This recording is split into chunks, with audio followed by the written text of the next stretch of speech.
Well, that was about another issue. One of those calls. Yeah. Okay. So here's where we're at.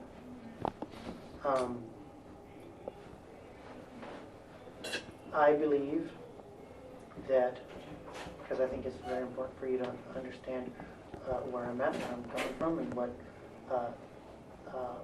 motivates me, and what conclusions I've drawn in order for you to make sense of all of the information that you guys have been compiling. Right? I believe that America is in a decline. It's in a decline morally. It's in a decline just society as a whole. People don't have the concept of right and wrong and hard work and respecting your neighbor that we once did. People are becoming more and more lazy. They're becoming more and more indifferent and aggressive. I'm not talking about government. I'm talking about just population as a whole. I'm sure that in your field you see it. Every day you're like, man, what is going on here? This is nuts. And I see that as the primary and most imminent threat to the safety of me and my family and law and order as we know it. As you can see in some of these southern states, as immigration problems roll in, law enforcement just rolls out and it just becomes a looting war zone. Same thing we saw with Hurricane Katrina. You know, hard times come, and people who don't have that good old-fashioned all-American brotherly work ethic and conscientious manner just start to eat each other alive, and just goes into chaos. Right? That is something that is probably the biggest concern of the militia, and the most likely scenario in our view. Continued devaluation of the dollar, making food prices go up, any one of these, looming troubles that could throw people into chaos. Wait. No, I'm listening. Okay. Food supplies are short. I think the average person is about 5 to 10 meals from being a chaos looting criminal. People aren't getting fed.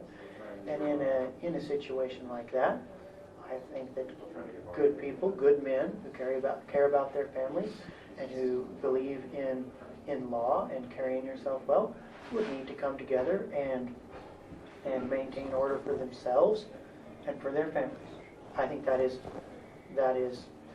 historically speaking, that's almost a near certainty for what America's headed there. I think almost a certainty. If you look back through history, how long it could be is just anybody guessing. But these days, things do seem to change kind of quick. Now, I think that, please believe me, is what we are primarily geared towards. Now, I think that the system of government that we once had has slipped away from its constitutional moorings. It has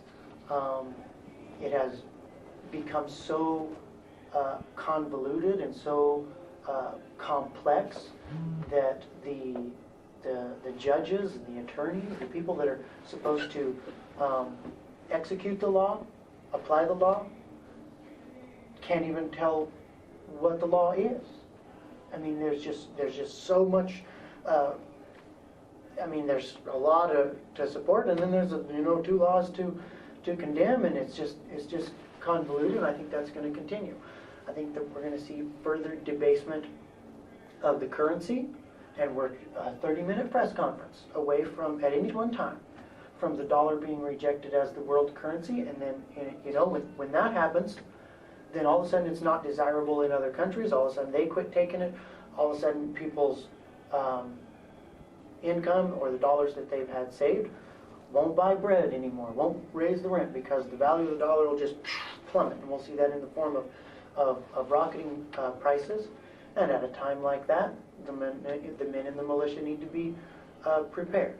Now, I believe also that we're seeing, as I was saying, slipping away from the moorings, further rejection of the Constitution and the principles that you're talking about, that you adhere to, and I respect and I admire that. But I do see a trend towards an abandonment of cumbersome process for the sake of pragmatic expediency. I see that trend in our government, and that coupled with a society and a populace that lacks the moral and frankly theological background that would create a reason to resist against that. It's a flat downhill road for that trend to coast on.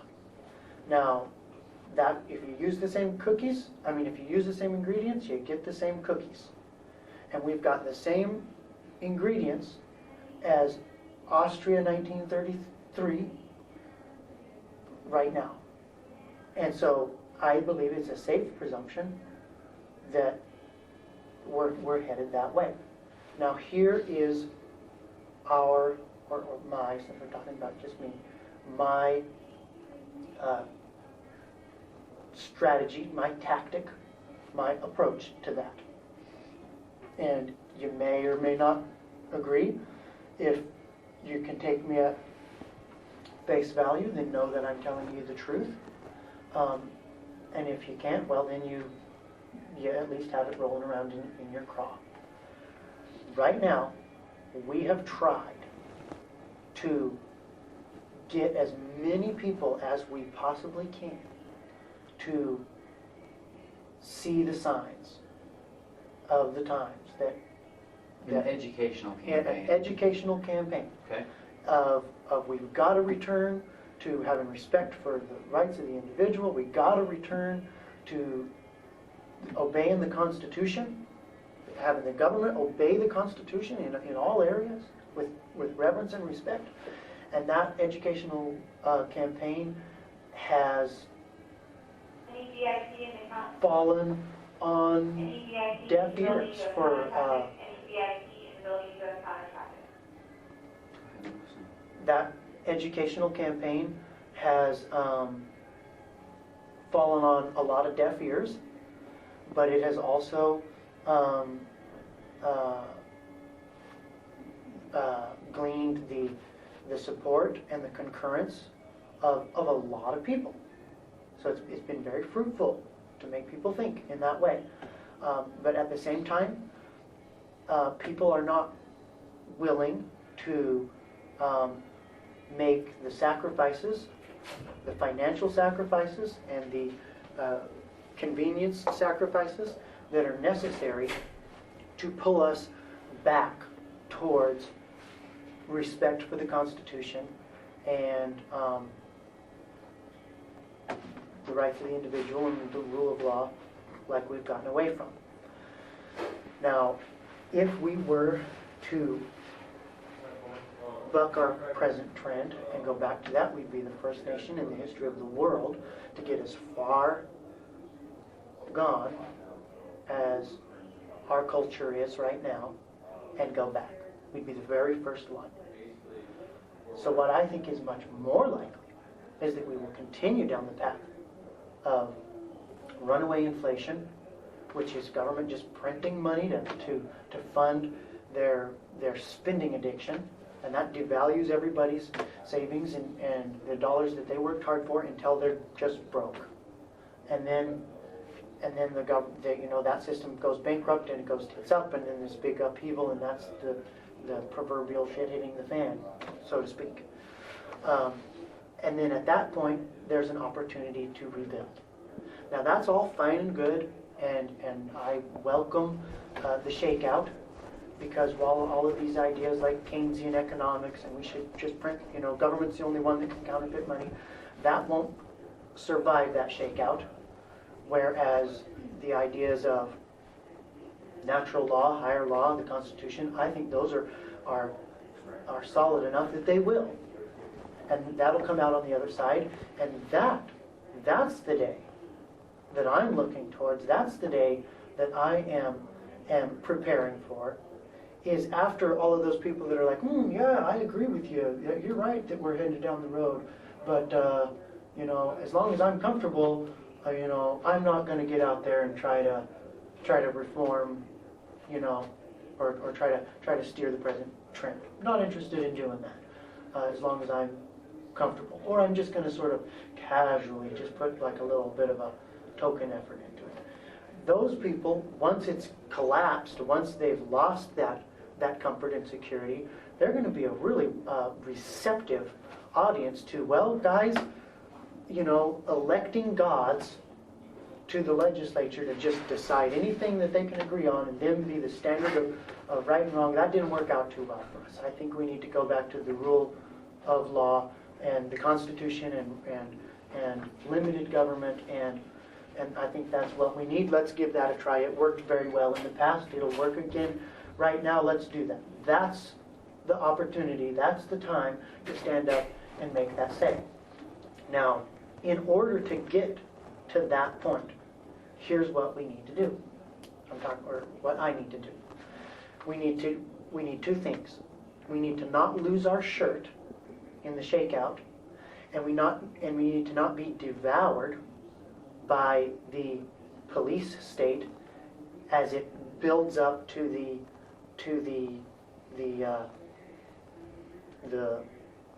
as the flow changes to ebb, as it peaks out and then crumbles under its own weight. Now, as far as not being devoured by the police state, that's not that hard to do in America at the moment. But there's another fear that is very real in my mind, and that is as the imperialism continues to peak, as government becomes more defiant of law and bankrupt, that what will happen is they will get bailed out by international financiers and hand the baton to the UN or who knows who else, or the Chinese will foreclose on the debt, and then the Chinese will come in here and be running the shots because they hold all the debt. And the biblical principle that is inescapable, whether you're a man or a nation, is that the borrower is slave to the lender. And so then you get the Chinese rolling in here saying, you guys owe us more than you can ever repay, and we're foreclosing on you.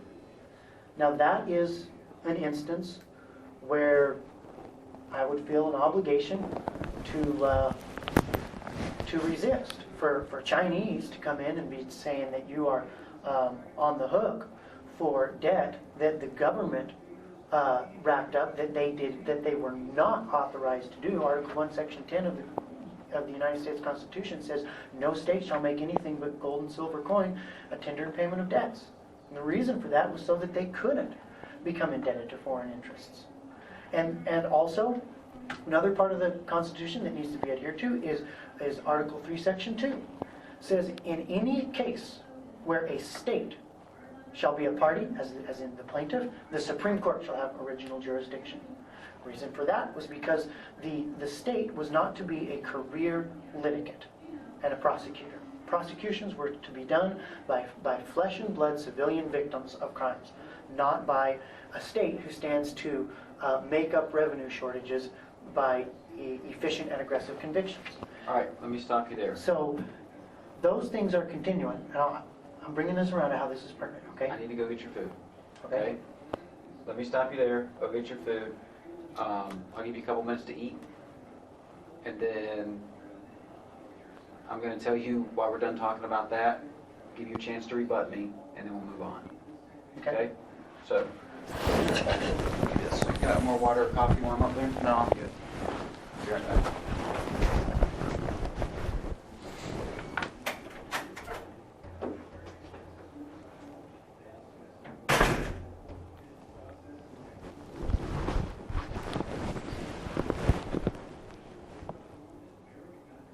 What do you think about those sections in the Constitution? Article 3, Section 2. Supreme Court shall have original jurisdiction and all cases where a state shall be a party.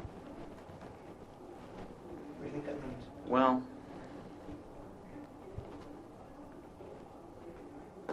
there's a couple of things kind of going on there, and one is, I mean, I have my own personal opinion about it, but I need to keep that to myself because there has to be a separation of my personal beliefs versus what I'm told to uphold and what I've sworn to uphold. I mean, you understand that? For example, I might be adamantly opposed to the seatbelt law, right? I'm not, but for example, on a personal, say hypothetically, I disagree with the seatbelt law. I would, so do I enforce that or do I not enforce that based on my own personal beliefs? See the quandary it puts a law enforcement person in? When they allow their personal beliefs to sway their professional responsibilities that they've sworn to, So, whether I agree with something or disagree with something, there are some things that I can do in my personal life to help, and that is find like-minded individuals, that are staunch constitutionalists and support them as much as I can to get elected, but when I start throwing my opinion around as a sergeant of the Alaska State Troopers, it's a slippery slope. And that's part of the stuff where I think a lot of people, like you were talking about, in law enforcement or a position of authority, they get those paths crossed, and their own personal biases and beliefs come into their official capacities and start making their decisions for them, and that becomes a problem. Well, that's why you don't take an oath to do what you think is best. You take an oath to uphold and to support and defend the Constitution. Right, but that's Rick's oaths. Mine also has a caveat and the laws of the state of Alaska. So. Well, and like I said, so I might not like the seatbelt law, and say I don't agree with it. Well, I sure write a lot of seatbelt tickets if I don't agree with it. So I mean, I might not like something, but I'm gonna do it, and I'm not gonna have an opinion, a professional opinion about it, one way or the other, because it's a slippery slope. So I mean, I don't.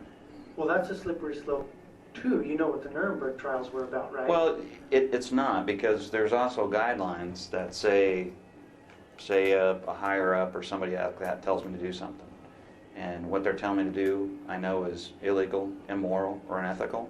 Or unconstitutional. I don't have to. That would be illegal. It's not unconstitutional. It's illegal. Mm-hmm. So I do not have to follow that if I know it to be one of those three things. Mm-hmm. So it's kind of a fine line that, as a law enforcement officer, that you got to tote. Yeah, I know, especially when there is pressure from above to not question. Well, I don't know that there's pressure not from above not to question. I mean, I know that my powers to be that are above me, they want people who are, what do you think about that? Oh, I think you should do it. Well, that's not what I said. What do you think about that? I mean, don't agree with me just because you think that's what I want. I mean, they truly want, no, I disagree with that. Well, why? Well, let's talk about that. And if we can fix it and change it, then we will within our capacity. We can only fix and change what's in our ability Mhm. and within our control to And that's change. what you're responsible for, So, is what's within your Right. ability to do. What do you think about, so you obviously take your oath to the Constitution very seriously, as you just conveyed. What do you think about Article 3, Section 2? That the Supreme Court shall be the Supreme Court of the Supreme Court shall be the court of original jurisdiction in all cases where a state shall be a party, period. well, One simple sentence. I know that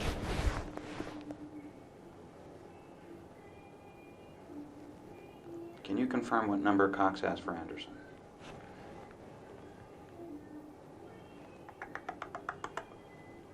Only first 3. I don't remember that because it was a cell phone It's and it sounded like a land. First 3 is 4. 5-1.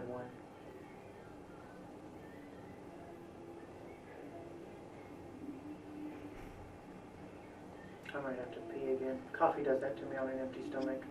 Oh, yeah, me too. If I drink a cup of coffee on an empty stomach.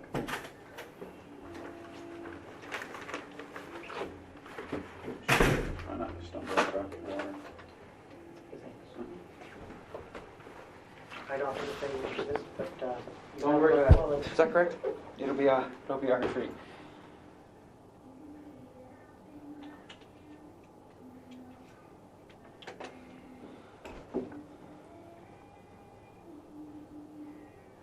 I know that we have the number Okay.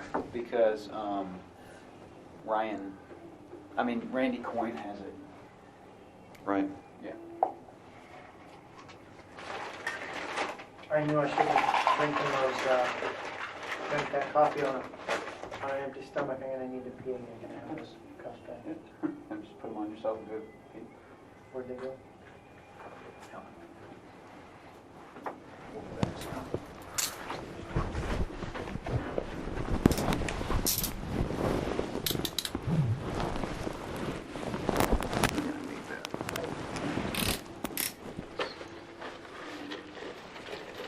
I don't think you need a lot. I'll be. For your safety and mine. You do it every time, then you'll never forget, huh? Yeah, I guess habit is